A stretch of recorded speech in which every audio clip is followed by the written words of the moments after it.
수험생 여러분 안녕하십니까. 부동산 공시법을 담당하는 송료입니다.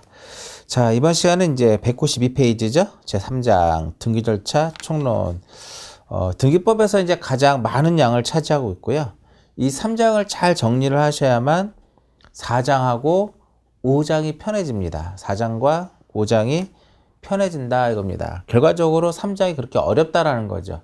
왜 어려우냐면 3장의 내용을 가지고 4장과 5장의 많은 부분을 차지하고 4장과 5장에 많은 영향을 미치기 때문에 결과적으로 우리가 3장을 정리하다 보면 자연스럽게 4장의 내용과 5장의 내용을 끌어올 수밖에 없거든요. 처음 공부하시는 분들은 3장을 강의 들으시면서 굉장히 힘들어 많이 하십니다. 근데 그건 뭐 당연한 거고요. 공부가 처음부터 다 이해가 되고 완벽하게 정리가 되면 뭐 공부가 되게 쉬운 거죠. 근데 이제 어느 정도 이제 좀 그런 고난의 과정을 좀 거쳐야만 어느 정도 우리가 합격할 수 있는 점수에 도달할 수 있다라고 보시면 돼요. 자, 3장 봅니다. 근데 어렵지는 않아요. 근데 어려운데 하다 보면 이게 서로 간에 연결이 되고 하기 때문에 전체를 하나로 묶을 수 있는 그런 어떠한 묶을 수 있게끔 공부를 하시고요.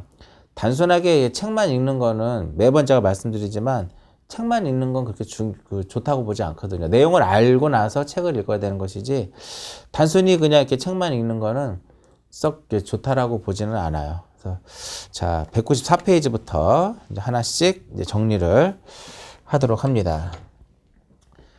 자, 등기는 제3장이죠. 일단 제3장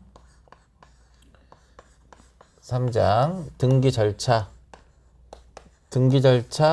총론이다 이렇게 보는데 여기서 이제 그 단원의 이제 타이틀을 보게 되면은요, 타이틀에 뭐라고 써놨냐면 절차라고 해서 절차를 잘 보시면 절차는 이렇게 되는 거죠. 등기는 이제 신청을 하게 되면 등기관이 무엇을 받는다? 접수를 받아요. 신청을 하게 되면 접수를 받고 접수를 받으면 무엇을 하냐면은 심사를 합니다. 그 접수를 받았으니까 등기에 기록을 할 것이냐 말 것이냐, 그죠? 심사를 해서 만약에 그 11개의 각하 사유에 해당이 되면 이것을 무엇하면 되고 각하를 하면 되고 특별하게 어떤 하자가 없다라면 등기부에 이제 무엇을 해주면 돼요? 등기부에 기록을 하면 된다 이겁니다. 즉 등기부에 실행을 하면 되는 거예요. 등기를 실행해 주면 된다라는 거죠. 근데 각하를 했고 이제 기록을 했는데 이 각하와 기록이 무엇했을 때? 부당했을 때. 각하와 기록이 부당했을 경우에, 그러니까 각하하지 말아야 될 것이 각하된 것이고요. 기록되지 말아야 될 것이 기록이 된 거죠. 그랬을 경우에, 그러한 경우에 무엇을 할 수 있다? 우리는 이의 신청할 수 있더라 이겁니다. 이의 신청을 할 수 있다 이렇게 보는 거죠. 각하가 부당했을 때는 기록해달라고 이의를 삼는 거고요. 기록이 부당했을 때는 각하해달라고 이의를 신청하는 게 아니죠. 말이 안 되는 거잖아. 결과적으로 기록이 부당했을 때는 무엇 해달라고? 그 등기를 말소해달라고 이의를 신청하는 거죠. 이의 신청. 자, 그 다음에 또 하나 이제 실행을 했어요. 등기관이 등기를 기록을 했더라 이겁니다. 그러면 실행을 하고 난 후에 조치할 사항이 있더라 이겁니다. 실행한 후에 조치할 사항이 있는데 첫 번째 바로 뭐냐면은 당신이 권리자다. 권리를 취득했다. 이것을 증명하기 위한 것을 무엇이라 그래요? 이것을 우리는 등기필 정보다라고 얘기를 합니다. 등기필 정보 이렇게 얘기하고요. 그 다음에 우리나라는 지적과 등기가, 즉 대장과 등기가 서로 이혼화되어 있기 때문에 이를 일치시킬 필요가 있어요. 그래서 지적에서 하는 역할은 등기 촉탁. 등기에서 하는 역할은 등기에서 하는 역할은 소유권의 변동, 소유권의 변경 사실을 무엇 해준다? 통지를 하도록 되어 있고요. 그 다음에 등기 명의인에게 등기 완료 통지를 합니다. 등기 완료 통지를 하고요. 마지막으로 세금 관계가 있기 때문에 과세 자료를 송부를 하는 이러한 후의 조치 사항이 있더라 이겁니다. 지적에서는 지적에서는 공부를 정리를 하고 나서 후속 조치로서 두 가지밖에 없죠. 등기 촉탁과 공부 정리 사실을 토지 소유자에게 통지해주는 이 두 가지밖에 없는데 등기 이렇게 네 가지 정도가 있습니다. 네 가지 정도. 자, 신청의 개념은 크게 두 가지 개념으로 있어요. 두 가지 개념이 있는데 하나는 무엇에 의해서? 방문.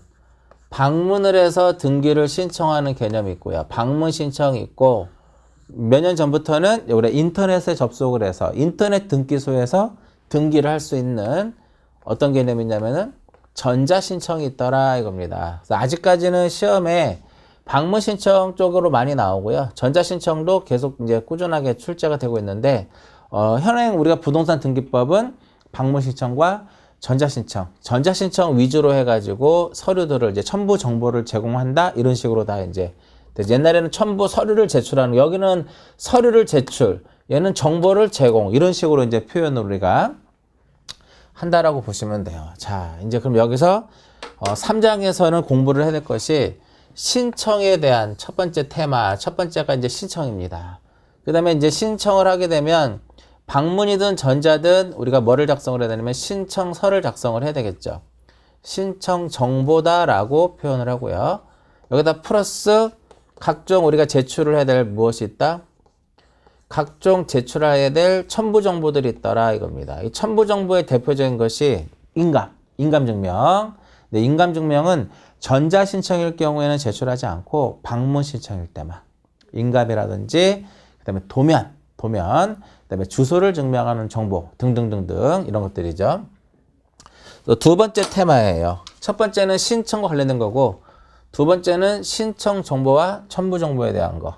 세 번째는 심사와 관련된 거. 그다음에 네 번째로는 이제 요 기록과 관련된 거. 이렇게 해서 한 네 개의 테마로 이제 보시면 돼요. 자, 먼저 이제 신청을 봅니다. 신청.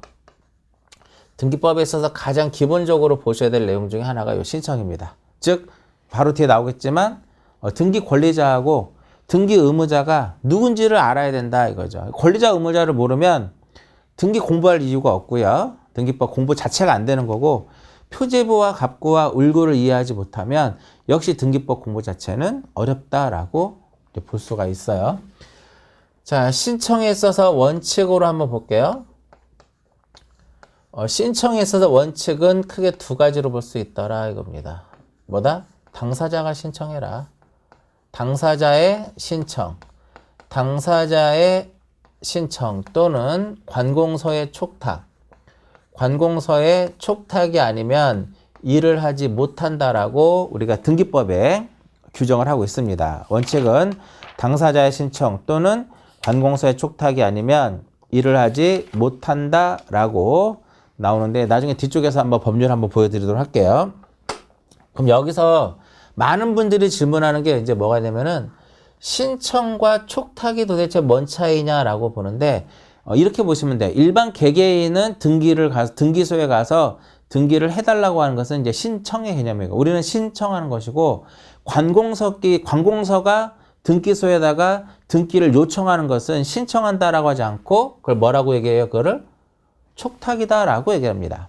우리는 무엇한다? 신청.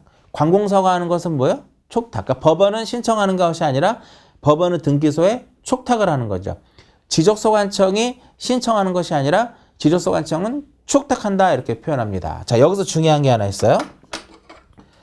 관공서가 촉탁에 의해서 하는 것은 당사자가 신청에 의해서 할 수 있다 없다? 없습니다. 이게 굉장히 중요합니다. 관공서가 촉탁을 해서 이루어지는 등기는 절대적으로 당사자가 신청할 수 없다. 예를 들어서 가처분 등기는 촉탁 등기거든요. 가처분은 촉탁에 의해서 이루어지는데 당사자가 가서 가처분 등기를 신청할 수 없다 이거죠. 경매도 마찬가지예요. 경매 개시결정 등기도 관공서가 촉탁에 의해서 이루어지는 것이지 당사자가 가서 신청을 할 수는 없다 이거죠. 그럼 만약에 촉탁에 의해서 해야 되는데 당사자가 신청을 했어. 그러면은 이거는 몇 호에 의해서? 2호에 의해서. 등기법 제29조 2호에 의해서. 즉 사건이 등기할 사항이 아닌 것에 의해서 등기관은 싹 밀어냅니다. 즉 각하사유가 된다는 거죠. 자, 원칙은 당사자의 신청, 관공서의 촉탁에 의해서 이루어지는 거고요. 그 원칙이 있으면 무엇이 있다?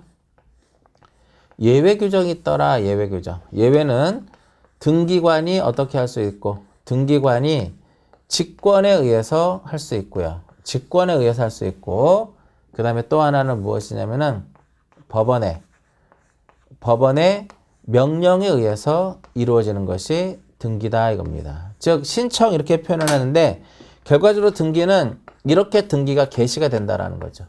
당사자의 신청에 의해서, 촉탁에 의해서, 직권에 의해서, 법원의 명령에 의해서. 자, 여기서 이제 법원의 명령부터 먼저 한번 잠깐 보게 되면요. 이 법원의 명령에 의해서 이루어지는 것은 딱 4가지 종류밖에 없다 이겁니다. 법원의 명령에 의해서 이루어지는 것은 딱 몇 가지밖에 없어요? 4가지밖에 없는데 그 4개의 유형이 어디와 관련된 거냐면은 요 이의 신청하고 굉장히 밀접한 관련이 있더라 이겁니다. 따라서 이의 신청을 확실하게 정리가 되었다면 법원의 명령에 의해서도 당연히 정리가 돼야 되는 거죠. 그러니까 외우는 게 아니라 이해하셔야 돼. 그래서 나중에 나오니까 결과만 쓸게요. 말소명령이라는 게 있고요. 말소명령이라는 것이 있고 기록해달라고 기록명령을 할 수도 있고 그 다음에 가등기를 명할 수 있어요. 가등기 명령에 의한 등기도 있고요. 그 다음에 부기등기 명령, 부기등기 명령 이렇게 할 수 있더라 이겁니다. 그래서 뒤쪽에서 다시 한번 나오니까 뒤에 나오니까 그때 다시 한번 제가 설명해 드리도록 하고요. 그래서 법원의 명령의 등기는 이렇게 몇 가지만 있다? 4개가 있더라. 4개 이상은 없다라는 거. 요거 잘 기억을 하세요. 이거 4개가 말소명령하고 기록명령하고 가등기 명령하고 부기등기 명령은 어디서 나온다? 이의신청. 여기서 이제 책에는 나중에 이제 정리가 되겠지만 명령자 들어갔다고 해서 다 법원의 명령에 의한 것은 아니다 이거예요. 대표적인 거 몇 가지만 기억하신다? 2가지만 기억하신다. 2가지. 써놓으세요. 책에다가. 가등기 가처분. 이 가등기 가처분 명령 정본에 의한 가등기 가처분 명령 정본에 의한 가등기의 신청은요. 가등기의 신청은 자 지문상에 쭉 읽어보시면 여기 뭐라고 써 있어요? 명령이라고 써 있죠. 명령이라고 써 있다고 해서 반드시 법원의 명령에 의한 것은 아니고요. 가등기 가처분 명령 정본에 의한 가등기 신청은 단독 신청입니다. 단독 신청이고요. 그 다음에 2번째로 임차권 등기 명령 제도에 의한 임차권 등기 명령 제도에 의한 임차권 등기 명령 제도에 의한 임차권의 등기는 여기도 이제 뭐가 들어가요? 명령자 들어가 있죠? 이것은 법원의 무엇이다? 법원의 촉탁에 의해서 이루어지는 것이다 이겁니다. 자, 요거 얘는 그렇다 치도 얘는요. 임차권 등기 명령 제도에 의한 임차권의 등기는 명령자가 들어갔다고 해서 명령이 아니라 어떻게 이루어지는 것이다? 촉탁에 의해서 이루어지는 겁니다. 자, 이 내용은요. 민법에서도 나오고 중개사법에도 나옵니다. 중개실무에서도. 그러니까 그렇게 어려운 건 아니죠. 자, 이렇게 기억하시고요. 자, 당사자가 신청하는데 당사자 신청하는 데 있어서 원칙은 얘는 무슨 신청이다? 원칙은 공동 신청 이렇게 되는 겁니다. 당사자 신청에 있어서도 원칙은 무슨 신청이에요? 공동 신청이다 이겁니다. 그 원칙이 있으면 이제 뭐도 있냐면은 예외 규정이 있더라 이겁니다. 예외 규정은 단독에 의해서도 할 수 있더라. 단독에 의해서 할 수 있다라는 거죠. 자, 이제 다시 정리하면 이제 테마 첫 번째가 이제 신청이라고 말씀드렸죠. 자, 그래서 3장에서는 첫 번째 테마에서는 이렇게 직권에 의해서 하는 등기가 어떤 것들이 있는지, 법원의 명령에 의해서 이루어지는 것이 어떤 것들이 있는지, 관공서의 촉탁에 의해서 이루어지는 것이 어떤 것들이 있는지, 단독 신청에 의해서 이루어지는 것이 어떤 것들이 있는지, 이걸 완벽하게 정리가 돼야 돼요.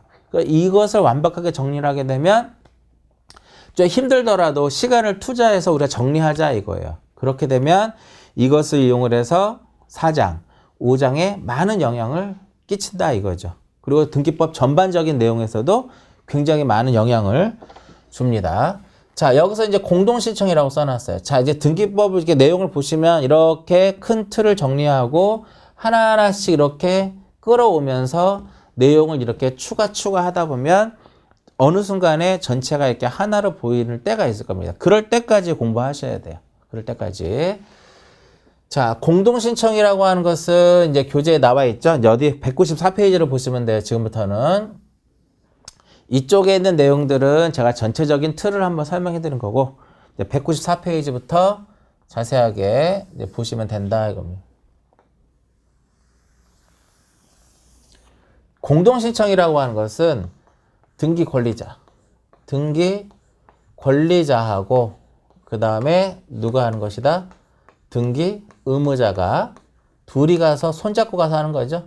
이 등기 권리자하고 등기 의무자가 등기를 신청하는 개념이 이게 바로 무엇이냐면 공동신청인데 이게 실제법상의 권리자 의무자고요.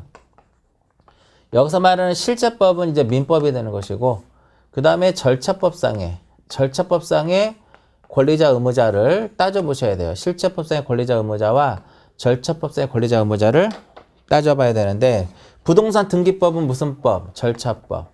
앞으로 권리자 의무자를 구별할 때는 대체적으로 절차법을 기준으로 해서 권리자 의무자를 이제 구별을 하면 되겠고요. 실제법상의 권리자는 도대체 뭐냐 이거죠. 실제법상의 권리자라고 하는 것은요, 등기 청구권을 가지는 자, 이것을 무엇이란다? 권리자다라고 표현을 하고요. 실제법상의 의무자라고 하는 것은 등기에 협력의 의무를 지는 경우, 등기에 협력의 의무를 가진 자, 이게 의무자가 되겠고요. 자, 절차법상의 권리자라고 하는 것은 등기에 기록이 됨으로써 이익을 받는 자가 무엇이 되고 권리자가 되는 것이고, 그럼 반대로 불이익을 받는 사람이 바로 무엇이 된다? 의무자가 되더라 이겁니다. 그러면 여기서 이익을 받는다라고 써놨어. 이익을 받는다라고 했으니까 결과적으로 얘는 권리를 무엇하는 자? 취득하는 자가 대표적이 되겠죠. 권리를 무엇하는 자? 취득하는 자라고 보면 되겠고요. 그럼 불이익을 받는 자, 권리를 무엇하는 사람? 권리를 상실하는 자, 무엇이 된다? 의무자가 되더라 이겁니다. 그래서 교재 194페이지 오시면 절차법상의 오른쪽에 195페이지부터 먼저 볼까요? 195페이지 그 상단에 실제법상의 권리자와 의무자라고 써 있죠. 실제법상의 권리자는 등기 청구권을 가지는 자. 의무자는 무엇이다? 협력의 의무를 부담하는 자를 의무자라고, 이제 왼쪽 194페이지로 보시면 권리자 의무자, 절차법상의 권리자라 하면 이익을 받는 자, 의무자라 하면 무엇이다? 불이익을 받는 자, 이렇게 이제 표현이 되더라 이겁니다. 이해하셨죠? 자, 그다음 이제 볼게요. 예를 한번 들어보면은 A가 있고 B가 있으면 매매 계약이 이루어집니다. A와 B하고 이제 매매 계약이 이루어지는데 여기서 이 A를 무엇을 한다? A를 매도인이라고 보고요. 여기서 B를 무엇을 한다? 매수인, 이렇게 봤을 때, 자, 실체법을 볼게요. 자, 민법에서도 이제 공부를 하겠지만 여기서 등기 청구권을 누가 가져요? 매수인이 갖죠. 그러니까 계약금을 주고 중도금을 주고 잔금을 지불하게 되면 계약금도 주고 중도금도 주고 잔금도 주면 매수인은 B에게 등기 내놔라고 할 수 있잖아. 등기 주세요라고 할 수 있죠. 그게 바로 뭐다? 등기 청구권의 개념이다. 등기 청구권이다. 이게 등기 청구권. 자, 다시 등기 청구권은 뭐예요? 상대방에게 등기에 협력할 것을 요구하는 권리예요. 누구에게? 상대방에게. 또 개인과 개인이에요. 개인과 개인이기 때문에 등기 청구권은 사법상의 권리다라고 이제 표현을 합니다. 또한 등기 내놔라고 할 수 있죠. 상대방 있어야 되겠죠. 그러니까 무슨 신청의 개념에는 공동신청인 경우에만 존재하더라. 이 청구권이라고 하는 것은 언제만 존재해요? 공동신청의 경우에만 존재하더라 이겁니다. 그러니까 어디에는 존재하지 않을까요? 단독일 때는 존재하지 않는 거죠. 단독 혼자 가서 하면 되는 거니까. 그죠? 그리고 근데 얘가 만약에 협력을 하지 않았다 이겁니다. 협력을 하지 않았게 되면은 얘는 이제 무엇을? 소송을 제기해서, 즉 판결에 의해서 등기를 할 수 있다라는 거죠. 판결에 의해서 등기를 이제 등기 청구권을 행사할 수 있는 거고요. 그 반대로 등기 주세요라고 할 수 있죠. 얘는 그럼 얘 등기 협력에 의무를 지는 거죠. 얘는 협력에 의무를 진다 이겁니다. 그래서 얘는 이제 실체법상에 뭐가 되는 거야? 실체법상에 매도인은 의무자가 되는 것이고 매수인은 실체법상에 무엇이 된다? 권리자가 되더라 이겁니다. 이해하셨죠? 청구권의 개념이 이 사건 사법상의 권리보다는 공동신청일 경우에만 존재한다라는 거하고 만약에 얘가 협력을 하지 않았다 그러면 소송으로 인해서 판결에 의해서 등기를 할 수 있다라는 거. 이 부분 두 가지가 되게 중요하고요. 여러분들이 이제 앞으로 등기법을 공부하다 보면 이 등기 청구권이라는 말이 여러 번 나올 겁니다. 특히나 이 등기 청구권이 어디에서 가장 많이 나오냐면은 가등기를 공부할 때 가장 많이 나옵니다. 왜 가등기라고 하는 것은 청구권을 보존하는 거잖아요. 가등기를 할 수 있는 것은 공동신청인 경우에만 가능하더라 이겁니다. 자, 그 다음에 이제 이렇게 해서 이제 계약금을 주고 중도금을 주고 잔금을 줘가지고 등기가 누구 앞으로? A에서 누구 앞으로? B 앞으로 소유권이 무엇이 됐어요? 이전이 됐어. 그럼 절차법상에 B는 권리를 취득하죠. 이득을 보죠. 얘는 뭐를 본다? 이득을 봐. 권리를 취득하니까. 근데 이 A는 소유권을 상실하겠죠? 그럼 얘는 이제 뭐가 되는 거야? 그것은 불이익을 받는다 이겁니다. 그래서 따라서 매도인이 무엇이 되고 매도인이 의무자가 되는 것이고 매수인이 무엇이 된다? 매수인은 권리자가 되더라 이겁니다. 그럼 여기서 이제 하나 체크할 거. 그러면 실제법상의 권리자 의무자와 절차법의 권리자 의무자는 현재 이렇게 어떻게 해요? 대체로 무엇한다? 일치를 합니다. 근데 실제법상의 권리자하고 절차법상의 권리자 의무자는 반드시 일치하는 것은 아니고 어느 정도 일치를 하는데 그럼 어떤 경우에는 일치하지 않느냐? 어느 경우에는 일치하지 않느냐? 계약금도 주고 중도금도 주고 잔금도 줬는데 B가 등기를 안 가져가. 그러면은 B는 등기를 무엇하라고? A는 등기를 인수하라고 등기 인수 청구권 행사할 수 있어. 등기 가져가라고 할 수 있어. 그 얘는 인수에 무엇을 둔다? 등기 인수할 의무가 있더라 이겁니다. 이때는 얘가 무엇이 되고 권리자가 되고 B가 무엇이 된다? 의무자가 돼요. 그러면 여기서 서로 어떻게 되게? 불일치가 되죠. 불일치가 되더라 이겁니다. 따라서 실체법상의 권리자하고 절차법상의 권리자 의무자하고는 반드시 일치한다 그러면 X. 자, 양자와의 관계 195페이지에 보시면 양자와의 관계라고 써 있어요. 실체법상의 등기 권리자와 의무자의 개념과 절차법상의 권리자 의무자의 개념은 대부분 일치하지만 언제나 일치하지는 않는다 이겁니다. 예를 들어서 매도인 갑과 매수인 을 사이에 토지 매매가 이루어졌으나 아직 그 토지의 소유권 등기는 갑에게 있는 상태에서 을이 다시 그 토지를 병에게 매도한 경우 을은 병에 대하여 실체법상으로는 등기 의무자이나 절차법상으로는 갑으로부터 이전 등기가 이루어질 때까지는 아직 등기자 의무자가 아닌 것 등이 그 예의다라고 했는데 지금 제가 요거를 설명해 드렸고요. 그 다음에 이제 어떤 경우냐면은 이 지문에 있는 내용은 이 내용이죠. B가 자기 앞으로 등기를 하지 않는 상태에서 C 앞으로 다시 이제 C하고 매매 계약을 체결합니다. 매매 계약을. 그러면 이제 얘는 등기 청구권 행사할 수 있으니까 협력의 의무를 지는 거니까 얘는 실체법상의 의무자로 할 수 있지만 아직까지 A에서 B로 등기 넘어오지 않았기 때문에 등기부상에 얘는 절차상의 이익을 받은 게 없는 거죠. 그래서 얘는 아무것도 아니라는 거죠. 그래서 불일치가 된다라는 소리인데 요 예를 들어서 잘 기억하시면 돼요. 요 부분. 그래서 반드시 일치한다 그러면 X. 자, 그 다음에 이제 밑에 보시면 뭐가 나와요? 등기 청구권과 신청권이 나오는데 등기 청구권, 원칙은 뭐다? 청구권은 공동 신청인 경우에만 난다 이겁니다. 그래서 등기 신청은 원칙적으로 권리자와 의무자가 공동으로 해야 된다. 그러므로 어느 일방 당사자가 등기의 절차에 협력하지 않으면 등기를 신청할 수 없고 그에 따른 물권 변동이 일어나게 할 수 없다. 읽어보시면 돼요. 이런 부분들은. 그 다음에 여기에서 일방 당사자가 타방 당사자에 대하여 등기 절차에 협력할 것을 청구할 수 있는데 이걸 무엇이라 한다? 청구권이다 라고 합니다. 그래서 공동 신청에 의해서 이루어지는 거고요. 그래서 재판을 통해서 협력을 강제하게 할 수 있다 이렇게 보는 거죠.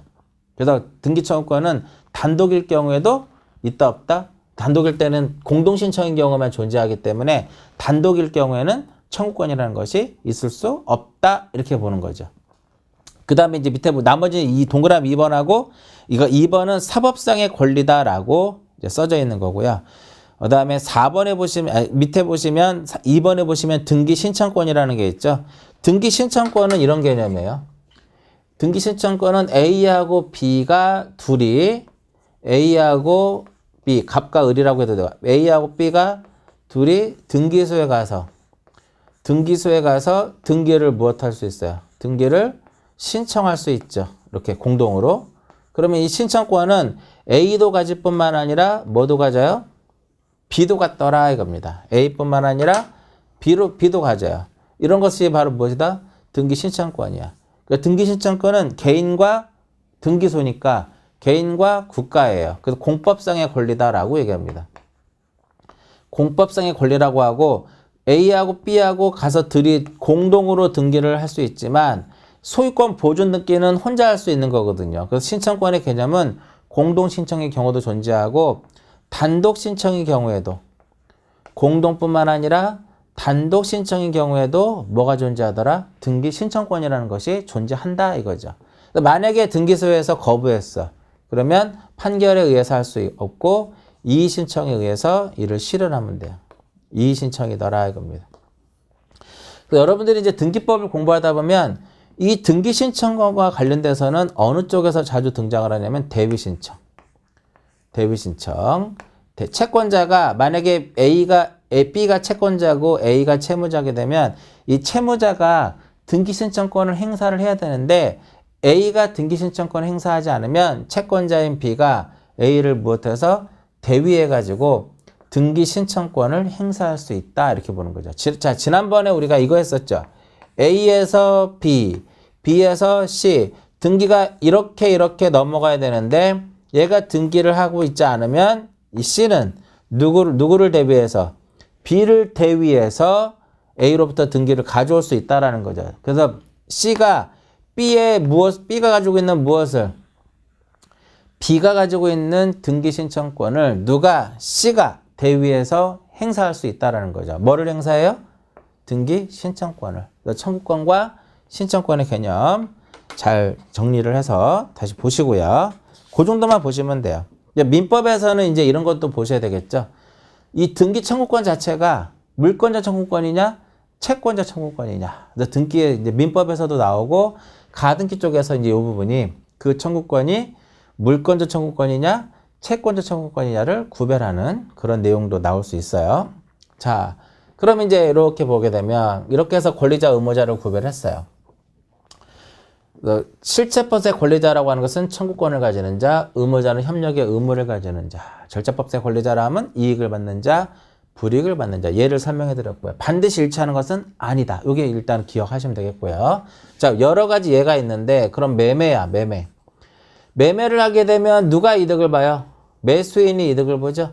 매수인이 이득을 보기 때문에 매수인이 무엇이 된다? 권리자가 됩니다. 그럼 반대로 누가 의무자? 매도인이 무엇이 된다? 의무자가 되더라 이겁니다. 그럼 매매하고 항상 비교를 해야 될 것이 바로 무엇이냐면은 환매입니다. 환매라고 하는 것은 매도의 목적물, 매매의 목적물, 이 매매의 목적물을 다시 되찾아오는 것을 우리가 환매라고 합니다. 그리고 환매권은 누가 가져요? 환매권은 매도인이 갖죠. 환매권은 매도인이 갖는다 이겁니다. 그래서 환매 등기에서는 매도인이 무엇이 되고 등기 권리자가 되고 매수인이 바로 무엇이 된다?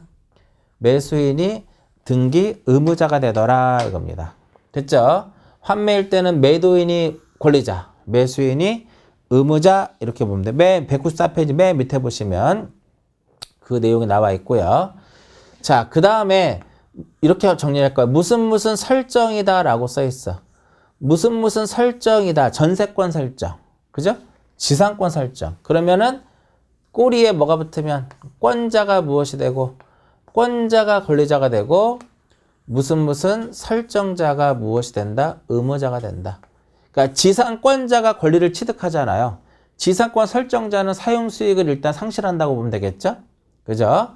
그래서 지상권자가 권리자, 지상권 설정자가 의무자. 근데 만약에 이러한 설정 등기를 만약에 무엇하게 되면 설정 등기를 말소를 하게 되면 얘는 지상권자는 지상권을 상실하고 설정자는 사용 수익을 다시 이제 찾아올 수 있겠죠. 그래서 이때는 권리자 의무자가 서로 어떻게 돼요? 바뀌는 거죠.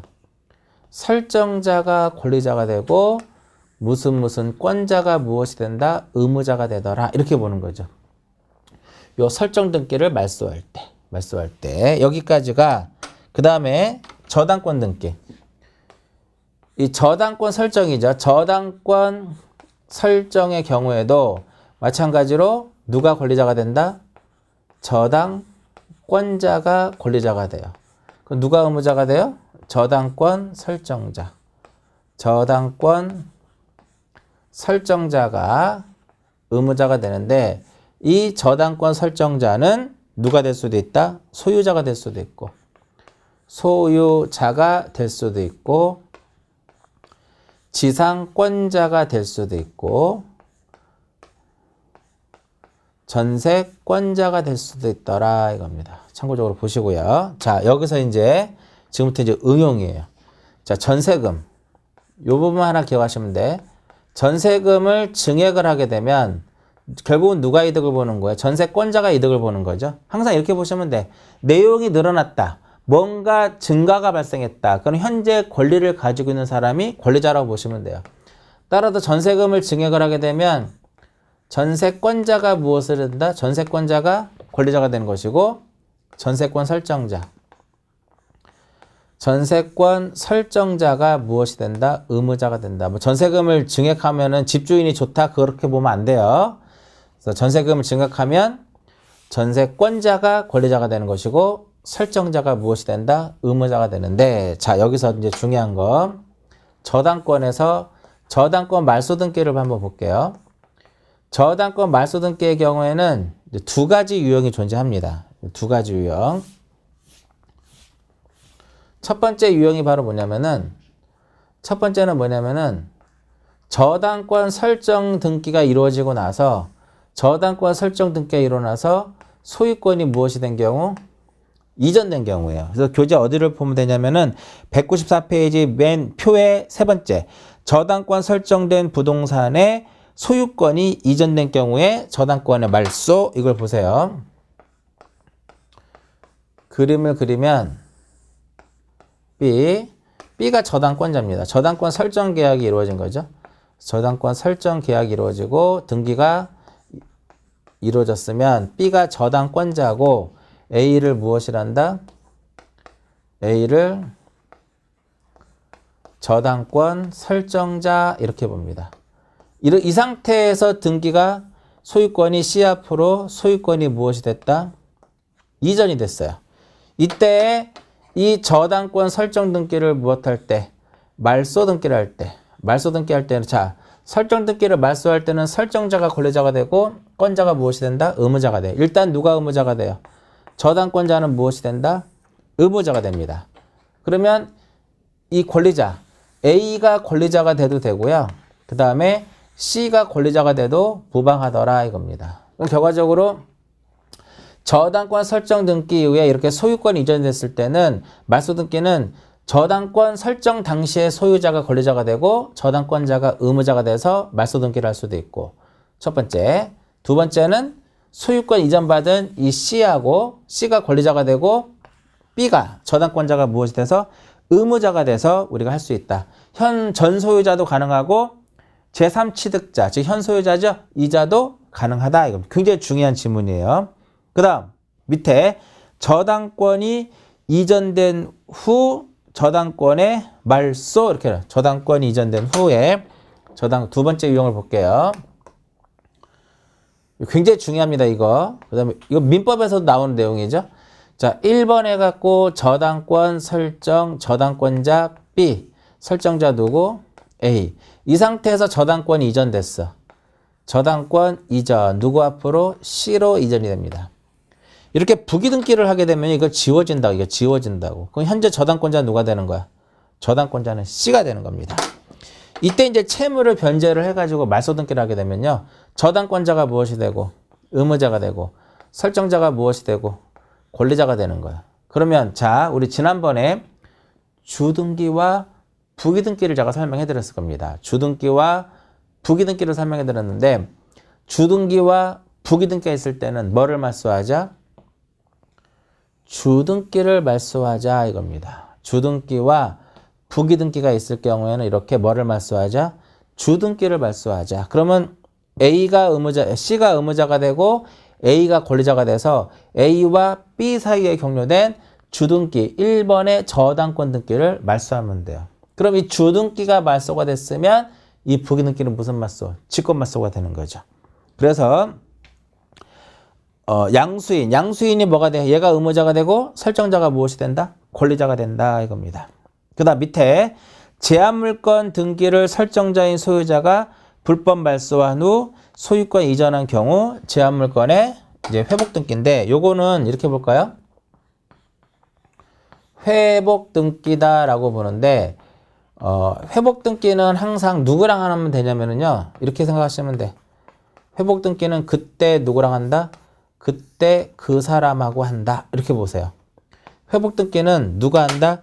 그때 그 사람하고 하는 겁니다. 그때 그 사람. 그때 그 사람이 무엇이 돼요? 의무자가 되는 겁니다. 그때 그 사람이 누가 된다? 의무자가 되더라. 이렇게 보시면 돼요. 자, 무슨 의미냐면은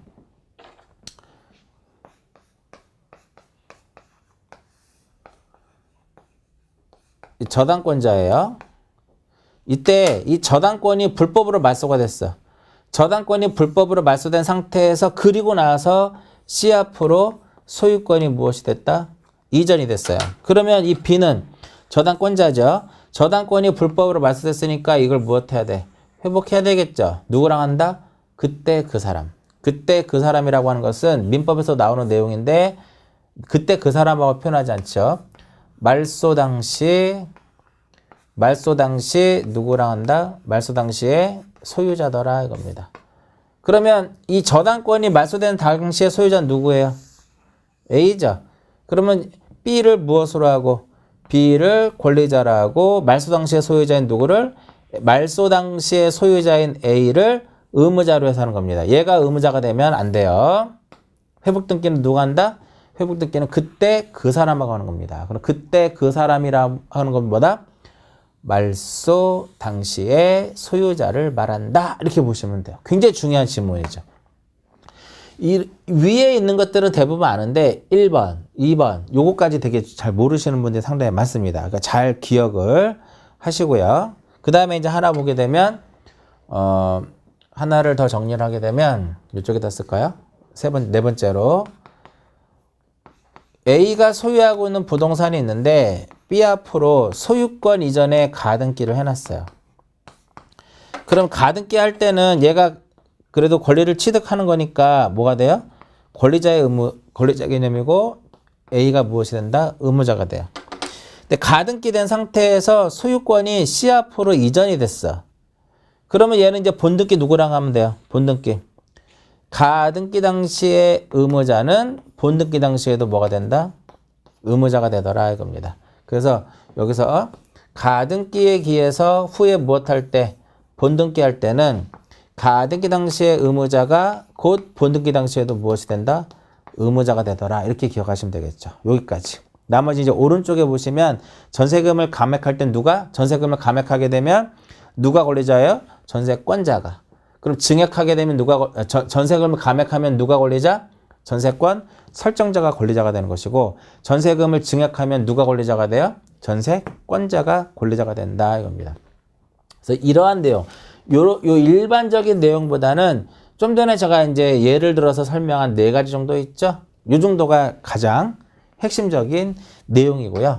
시험 문제는 이쪽에서도 많이 나오는 내용이죠. 예전에는 단순하게 이쪽에서 권리자 의무자를 구별하는 것이 나왔다면 최근 들어서는 194페이지의 그 표의 왼쪽에 있는 부분들, 요 부분들이 주로 시험에 출제가 많이 되고 있습니다. 잘 기억하시고요. 처음에 제가 말씀드렸듯이 등기법에서는 이 권리자 의무자를 구별하는 게 가장 기본이에요. 이 권리자, 어떠한 그 유형에 있어서 등기 신청에 있어서 누가 권리자가 되고 누가 의무자가 되는지 이거를 해결하지 못하면 등기법을 공부하는 내내 상당히 어려울 수 있다 이렇게 보여지는 거죠. 어려울 수 있다. 그래서 처음에는 헷갈릴 수 있지만 나중에는 예를 들어서 뭐 누가 권리자다 물어보면은 바로바로 대답이 나올 수 있게끔 정리가 돼야 되는 거죠. 자, 이제 연결해서 이제 볼게요. 자, 등기는 누구랑 하는 것이다? 등기 권리자하고 또 누가 해요? 등기 의무자가 하는 거야. 그래서 등기 권리자하고 등기 의무자가 될 수 있는 그 자격을 우리가 무엇이라 한다? 등기 신청 적격이다라고 얘기합니다. 등기 권리자와 등기 의무자가 될 수 있는 자격을 등기 신청 적격이다라고 표현을 합니다. 그래서 197페이지 보시면 등기 신청 적격 이렇게 나와 있죠. 그래서 시험 문제에서 얘는 어떠한 형태로 시험에 출제가 되느냐 간단합니다. 적격이냐 부적격이냐를 구별만 할 수 있으면 무난하더라 이겁니다. 적격이냐 부적격이냐만 구별을 하면 되겠고요. 최근 들어서 28회 때 시험에 이제 출제됐었던 이제 문제가 되는데 여기서 등기 신청 적격에서 197페이지 보시면 일단 3번에 비법인 사단 재단 있죠. 즉 법인 아닌 사단 재단, 즉 권리 능력이 없는 사단 재단 이쪽 부분이 가장 단독적으로 시험에 나오고요. 굉장히 중요한 부분이다라고 볼 수가 있어요. 자, 이제 교재는 이제 기본서기 때문에 쭉 이거를 설명을 해놨는데 199페이지를 보시면은 중앙에 뭐가 있어요? 표가 하나 있습니다. 적격과 부적격. 그거 보시면 돼요. 그 부분을. 그거 보고 앞에 있는 내용들을 한 번씩 읽어보시면 된다 이거죠. 일단 첫 번째는 자연인은 다 됩니다.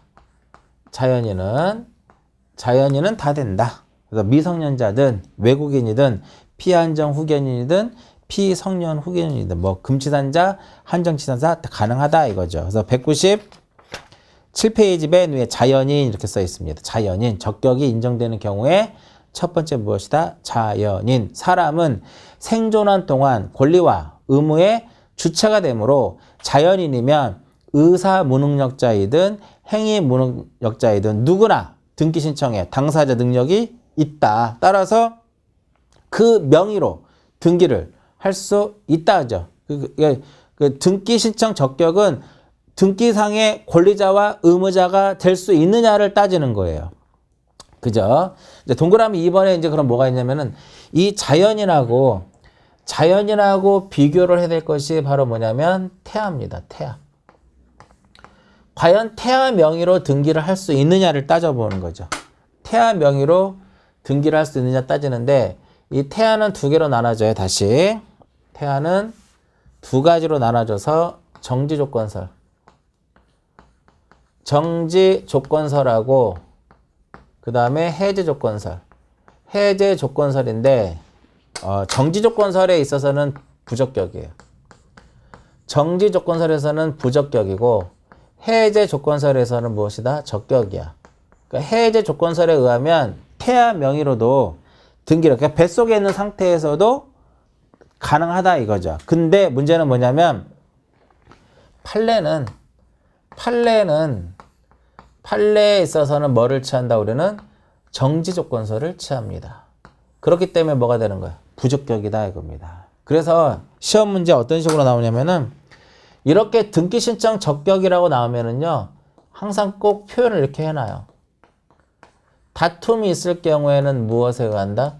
다툼이 있을 경우에는 판례에 의한다 라고 이렇게 보통 일반적으로 문제에서 논란의 소지를 없애기 위해서 다툼이 있을 경우에는 판례의함이라고 꼭 딱 써놓는단 말이죠. 태아, 부적격이다 이렇게 보시면 돼요. 부적격. 자, 그래서 이거 어디 나와 있냐면 198페이지. 198페이지 맨 밑에 보시면 등기 신청 적격이 인정되지 않는 경우에서 태아 나오죠? 정지조건설. 판례는 뭐다? 정지조건설이다. 태아는 자연인에 해당하지 아니하며 전부 노출되기 전, 출생하기 전까지를 얘기하죠. 모체 내의 생명체를 말한다. 판례는 정지조건설에 의할 때는 권리 능력이 없으므로 등기 신청 적격이 없다. 이렇게 보시면 돼요. 거기까지만 딱 보시면 돼요. 그 다음 다시 앞쪽으로 와서 이제 뭐가 나오냐면은 법인이 나옵니다. 두 번째로 뭐가 나와요? 법인이 나오더라 이겁니다. 법인은 사단법인이든 재단법인이든 공법인이든 사법인이든 전부 다 영리법인이든 비영리법인이든 전부 다 된다 이렇게 보시면 돼요. 그래서 2번에 보시면 법인에서 1번에 법률에 의하여 등기 능력이 인정되는 인적 또는 물적, 인적은 이제 사단법인이 되는 것이고 물적은 이제 재단법인이 되겠죠. 인적 또는 물적 구성체인 법인은 정관으로 정하는 목적의 범위 내에서 권리 능력이 있다 이겁니다. 그러니까 핵심은 법인은 된다 이거예요. 법인 명의로 법인은 등기해야 성립이 되는 거잖아요. 그죠? 국가나 지자체 거기서 이제 하나 보셔야 될 것이 국가 지자체 국가와 지자체 명의로 할 수 있는데 여기서 이제 하나 꼭 체크를 해서 보셔야 될 것이 바로 어떤 내용이냐 이 부분입니다. 지자체. 이 지자체는 시, 군, 구까지를 얘기하는 겁니다. 그럼 그 밑으로는 면은 읍하고 면은 명의로 면 명의로 적격이다 부적격이다 이것은 부적격이다 이겁니다. 여기서 또 하나 체크 리동은 제가 지금 가운데다 썼어요. 원칙은 안 된다라는 거죠. 근데 예외적으로 리동도 등기를 할 수 있는데 리와 동은요 어떤 형태로 이루어지는 거냐면은 비법인 사단 재단의 형태로서 등기 능력이 인정이 되더라 이겁니다. 자 이제 볼게요 밑에 국가 이 동그라미 2번 197페이지 중간에 국가나 지자체는 공법상의 법인으로 등기 명의 될 수 있다. 따라서 읍면 동리는 지자체가 아니므로 등기 명의인이 될 수 없다 이거. 그러나 예외적으로 리동은 자연마을의 경우 거기서부터 중요하죠. 자연마을의 경우에 그 주민을 구성원으로 하여 의사결정 기관인 마을총회와 집행기관으로서의 대표자를 두면 독자적인 활동을 하는 사회조직체로 볼 수 있는 경우라면 그때는 어떤 형태로? 이렇게 비법인 사단 재단의 형태로서 등기할 수 있더라 이겁니다. 그 다음에 동그라미 3번 특별법상의 조합이라고 써있죠. 자 여기다가 법인의 여기다 요걸 한번 볼까요?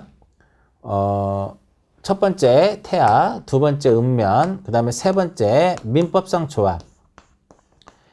이 민법상 조합은요, 조합 명의로 등기를 할 수가 없고, 이 민법상 조합은 합유 관계거든요. 그래서 민법상 조합은 합유에 등기를 해야 되는 것이지, 조합 명의로 등기할 수 없다 이겁니다. 근데 이거하고 이제 같이 연결해서 봐야 될 것이 바로 뭐냐면, 법인의 동그라미 3번에 특별법상의 조합이라고 나옵니다.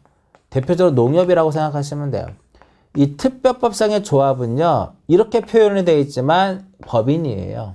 그러니까 가능하다 이겁니다. 자, 다시 앞쪽으로 와서 197페이지 동그라미 3번 법인에서 동그라미 3번을 보시면 특별법상의 조합은 조합이라는 명칭을 사용할 수 있을 뿐 그 실체는 무엇이다? 법인이더라 이겁니다. 농협, 수산업협동조합, 신협 전부 다 가능하다 이겁니다. 뭐 기타 뭐 직장주택조합 뭐 이런 식으로 나와 있는데 거기까지 나온 적은 없어요. 그 다음 넘겨보시면 199페이지를 보시면 맨 위에 읍면 리동 예외적으로 인정되는 경우도 있다라고 했죠. 앞에 설명해드렸고요. 3번에 뭐가 나와요? 민법상 조합. 민법상 조합은 법인격에 부여되지 않으므로 권리 능력이 없다. 따라서 조합 명의로는 등기할 수 없으며 조합원 전원 명의로 등기를 할 뿐이다. 합유의 등기를 하는 겁니다. 그 다음에 밑에 이제 학교가 나와 있죠. 안 되는 거 학교. 학교도 안 됩니다. 무슨 초등학교. 학교 명의로는 등기가 불가능하다라는 거. 사립학교면은 그 설립자의 명의로 하는 거고요. 국립이면 국가 명의. 공립이면 지자체가 되는 거거든요. 절대적으로 뭐는 안 된다? 학교 명의로는 등기할 수 없더라. 이렇게 보면. 이렇게. 그래서 가장 중요한 게 이 네 개예요. 네 개. 태아, 읍면, 민법상 조합, 학교. 요 네 개가 가장 핵심이다라고 보시면 돼요. 그래서 199페이지 다시 맨 위에 학교 나오죠. 학교는 국가, 지자체, 재단법인 등의 경영하는 교육을 위한 시설물에 불과하기 때문에 학교 명의로는 등기할 수 없더라 이겁니다. 그 정도 기억하시면 되겠고요.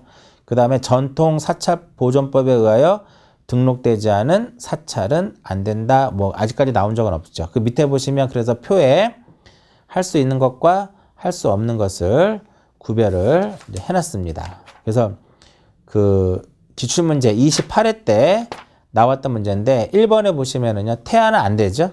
된다고 틀렸고 민법상 조합도 직접 조합 명의로 등기 안 돼요. 그 다음에 지자체는 가능하죠. 없다가 아니라. 그 다음에 학교도 안 됩니다. 학교 명의로는 안 됩니다. 그럼 다음 페이지가 정답이겠네요. 법인 아닌 사단, 재단의 경우에는 법인 아닌 사단, 재단의 경우는 대표자, 관리인이 등기를 신청하도록 되어 있어요. 그래서 여기 어디 나와 있냐면은 197페이지를 봅니다. 맨 밑에 법인 아닌 사단, 재단에서는 이게 핵심입니다. 신청은 누가 하느냐? 정답이었던 거. 대표자 또는 누가 한다? 관리인. 신청은 누가 한다? 대표자, 관리인이 하는 것이고 누구 명의로 등기가 이루어지느냐? 사단, 재단 명의로. 사단, 재단 명의로. 따라서 여기서 중요한 것은 대표자, 관리인은 뭐만 등기를 뭐만 할 수 있어요? 비법인 사단, 재단에서는 대표자, 관리인은 신청만 가능합니다. 그럼 얘네들은 권리자와 의무자가 될 수 있다 없다? 없습니다. 오로지 뭐만?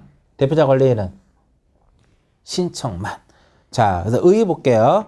비법인 사단, 재단은 법인의 바탕이 되는 단체를 이루고 있으나 실질적으로는 등기가 되어 있지 않았기 때문에 법인격을 갖추지 못한 단체를 말한다. 이렇게 보면. 따라서 비법인 사단, 재단이란 법인과 같은 실체를 가졌으나 설립 등기를 하지 않아 법인격을 부여받지 못한 단체를 말한다. 이겁니다. 종교, 종중이라든지 교회라든지 사찰이라든지 이런 부분들을 의미합니다. 맨 끝에 줄 197페이지 자연불학 이렇게 되는 거죠. 신청 다음 페이지 신청은 누가 한다? 2번 니은에 나와 있죠. 법인 아닌 사단, 재단이 신청인인 경우는 누가 대표자나 관리인의 성명, 주소 및 주민등록번호를 신청 정보의 내용으로 등기소에 제공을 해야 되고요. 디귿 신청은 누가 한다? 사단, 재단 명의로 누가 신청해요? 대표자, 관리인이 신청하도록 되어 있더라 이겁니다. 그 다음에 리을에 보시면 종중, 문중, 그 밖에 대표자나 관리인이 있는 법인 아닌 사단, 재단에 속하는 부동산의 등기에 대해서는 대표자, 사단이나 재단을 무엇으로 한다? 권리자, 의무자로 한다 이겁니다. 그러면 대표자, 관리인을 권리자, 의무자로 한다 그러면 틀린 질문이더라 이겁니다. 그거 잘 기억하셔요. 첨부정보에 보시면 정관이나 그 밖에 규약, 니은, 신청은 누가 하기 때문에 대표자라든지 관리인이 신청을 하기 때문에 대표자나 관리인임을 증명하는 서면을 첨부해야 되겠고요. 디귿이 가장 중요합니다. 이 비법인 사단, 재단이 만약에 무엇이 되면 등기 의무자가 됐을 경우에는 그 총회 결의서, 그 사원총회죠. 사원총회 결의서를 작성을 해서 이거를 제출을 해야 됩니다. 이것을 무엇 해야 된다? 제출을 해야 된다 이겁니다. 근데 얼마 전에 시험에 뭐라고 나왔어요? 권리자인 경우라고 해놨지. X. 자, 사원총회 결의서는 비법인 사단, 재단이 어떤 경우에 한해서만 의무자인 경우에 한해서만 제출하도록 되어 있다 이겁니다. 자, 밑에 보충학습 볼게요. 이제 법인 아닌 사단, 재단의 등기 신청, 등기법 제26조를 의미하는 거죠. 종중, 문중, 그 밖에 대표자나 관리인이 있는 법인 아닌 사단, 재단에 속하는 부동산의 등기에 관해서는 사단이나 재단을 등기 권리자 또는 의무자로 한다. 이때의 등기는 사단이나 재단 명의로 누가 대표자, 관리인이 신청한다. 이렇게 보는 거죠. 자, 이번 시간은 여기까지만 정리를 하는데, 자, 두 가지를 공부했습니다. 두 가지. 어떤 거를 공부했어요? 권리자, 의무자가 누구인지를 판단할 것. 첫 번째. 권리자, 저 앞에 거는 모르셔도 돼. 이쪽은 계속 나오니까 이번 시간에서는 권리자, 의무자가 누구인지를 꼭 판단하는데 이쪽 응용적인 부분을 좀 잘 체크해서 보시라는 거고요.